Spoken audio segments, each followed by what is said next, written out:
Hello viewers, எல்லோரும் எப்படி இருக்கீங்க? இன்றைக்கி நம்ம செடியோட அப்டேட் பார்த்துட்டு ஒரு திரவ உரம் தான் கொடுக்க போகிறோம். அது என்னென்னு பார்ப்போம். வீடியோக்குள்ளே போகிறதுக்குள்ளே ஜோதி ஃபார்மிங்கை சப்ஸ்கிரைப் பண்ணிக்கோங்க. அதில் ஆளுங்கிற பெல் ஐக்கானை கிளிக் பண்ணிக்கோங்க.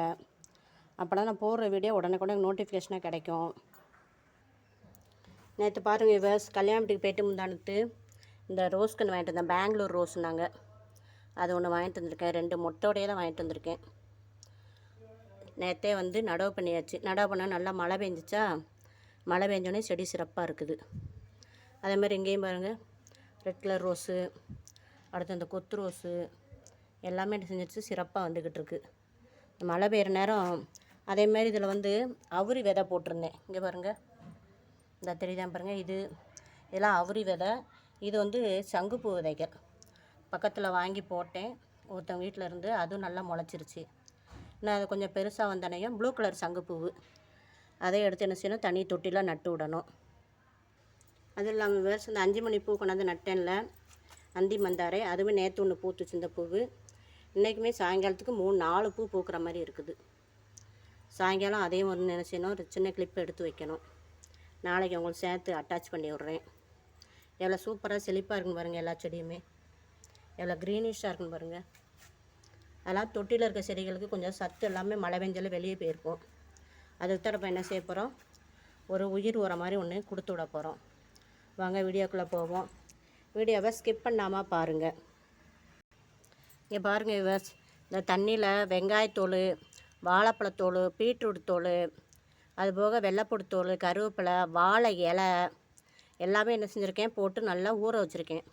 இந்த மழை பெஞ்ச தண்ணியால் சேர்ந்துருக்கா, அப்படியும் இந்த தண்ணியை எடுத்து என்ன செய்ய போகிறோம், நம்ம தண்ணியில் கலந்து கொடுக்க போகிறோம். இது பூச்சி விரட்டியாகவும் இருக்குது. ஏன் கேட்டிங்கன்னா, அதில் வெங்காயத்தூள் இருக்குது பார்த்தீங்களா, வெங்காயத்தூள் இருக்கிறதுனால செடியில் பூச்சிகள் இருந்தாலும் சரி இதாயிரும்.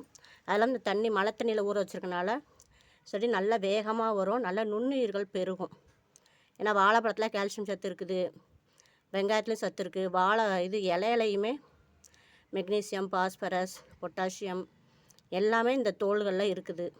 அதனால் என்ன செய்ய போகிறோம், இதைத்தான் எடுத்து என்ன செய்ய போகிறோம், செடிகளுக்கு நம்ம கொடுத்துடப்படும். இதை நல்லா எடுத்து வடிகட்டி எடுத்துக்கிடுவோம். பீட்ரூட் தண்ணி போட்டிருக்கனால, பீட்ரூட் போட்டதுனால அது தண்ணியெலாம் எவ்வளோ கலர்ஃபுல்லாக இருக்கும் பாருங்கள்.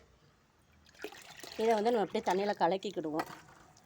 ஏன்னா இது வெங்காயத்தூள் நிறையா இருக்கனால நல்லா ஹெவியாக இருக்குது. தண்ணியில் கலந்து கொடுத்தா தான் என்ன செய்யும், செடி நல்லா சிறப்பாக இருக்கும். ஏற்கனவே நேற்று வரைக்கும் மழை பெஞ்சிருக்கு, தண்ணி கொடுக்கல 3 நாளாக. தொட்டி மண் கொஞ்சம் காஞ்சிருக்கு. இந்த கருவேப்பிலை நாற்று, இந்த வெண்டைக்காயெல்லாம் வெயில் நல்லா படுதா, இதெல்லாம் கொஞ்சம் காஞ்சிருக்கு. இந்த காஞ்ச செடிகளுக்கெலாம் என்ன செஞ்சு விட்டுறணும், கொஞ்சம் தண்ணியை கொடுத்து விட்டுறணும். எல்லா செடியுமே எவ்வளோ க்ரீனிஷாக சூப்பராக இருக்குன்னு பாருங்கள். எல்லாத்துலேயுமே விவர்ஸ் ஒரு கொழிஞ்சி செடி விதை போட்டிருந்தேன். கொழிஞ்சி விதை முளைச்சிருக்கு பாருங்கள். இந்த முளைச்சிருக்கு பாருங்கள், தெரியுதான்னு பாருங்கள். இந்த கொழிஞ்சி செடி இருந்தாலும் செடி நல்லா சிறப்பாக வரும். காஞ்ச செடியை கூட என்ன செஞ்சிடும், துளுக்க வச்சிரும் இந்த கொழிஞ்சி செடி. அத்தனை ஒரு நாள் கொழிஞ்சி செடியை உரமாக கொடுத்தோம் தெரியுமா, அதில் விதைகளை போட்டு வச்சேன். அதுவுமே என்ன செஞ்சிச்சு, நல்லா சிறப்பாக முளைச்சிருச்சு. இதுலேயும் போட்டிருக்கேன். இந்த அதில் போட்டிருக்கேன். எத்தனை செடி இருக்குன்னு பாருங்கள். இங்கே பாருங்கள் பஸ், இந்த தொட்டிலையுமே எங்கே பாருங்கள் 3 செடி இருக்குது. இதுலேயுமே 3 கொழிஞ்சி செடி இருக்குது. அது கூட பாவக்காய் ஒன்று முளைச்சிருக்கு, நான் பார்க்கவே இல்லை. பாவக்காய் செடியும் முளைச்சிருக்குது.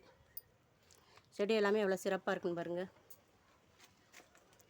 தக்காளிலாம் நிறையா கிடக்கு. புடலங்காவும் பெருசாகிருச்சு. அடுத்து இந்த பாவக்கொடியெல்லாம் நல்லா கொடி வீசி என்ன செய்கிறாங்க, இந்த முல்லைக்கொடியில் போய் நித்தியமல்லியில் போயிட்டாங்க மேலே. 2-3 கொடி இதில் படர்ந்து போகிறாங்க. எவ்வளோ சிறப்பாக இருக்குன்னு பாருங்கள்.